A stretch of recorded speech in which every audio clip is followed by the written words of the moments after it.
Calling bell మోగడంతో తలుపు తీసిన దీప ఎదురుగా శివన్నారాయణ చూసి ఒక్కసారిగా షాక్ అయిపోతూ ఉంటుంది.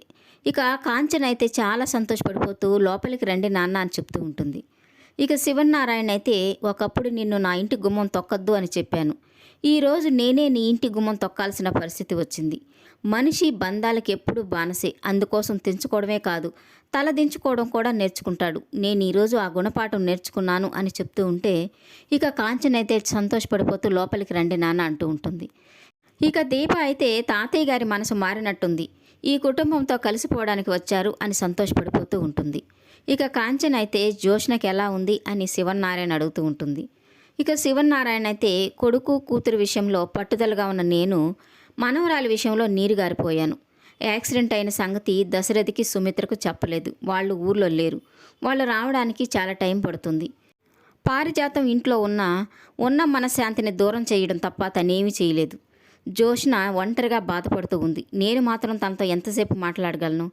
తన కోసం ఏదైనా చేయాలనిపించింది, అందుకే మీ ఇంటికి వచ్చాను అని చెప్తుంటే ఇక కాంచన్ అయితే నా మేనకోడల కోసం ఏం చేయాలో చెప్పు నాన్న, చేస్తాను అని చెప్తూ ఉంటుంది. ఇక అప్పుడే వచ్చిన కార్తీక్ అయితే ముందు ఆలోచించుకొని మాట ఇవ్వమ్మా, తర్వాత మీ నాన్న ఏం మెలికి పెడతాడో అంటుంటాడు.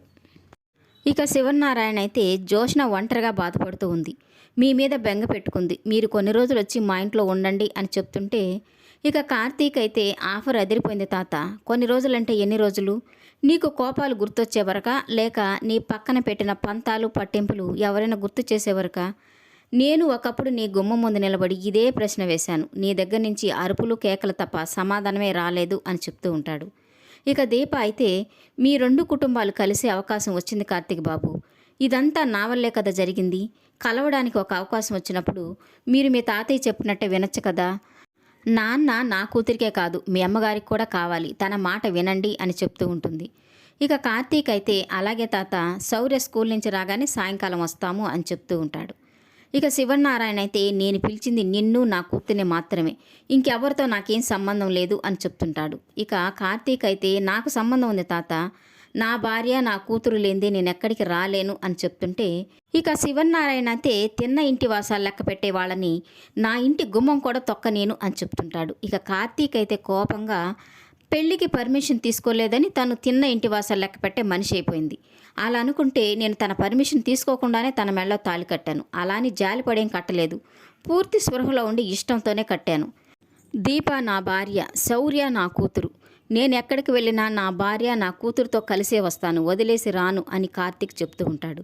ఇక శివనారాయణ అయితే ఒక్కసారిగా షాక్ అయిపోతూ కార్తీక్ను చూస్తూ ఉంటాడు. ఇక అనసూయ అయితే చాలా సంతోషపడిపోతూ ఉంటుంది. ఈ వీడియో నచ్చినట్లయితే లైక్ చేయండి, సబ్స్క్రైబ్ చేయండి. Thank you for watching.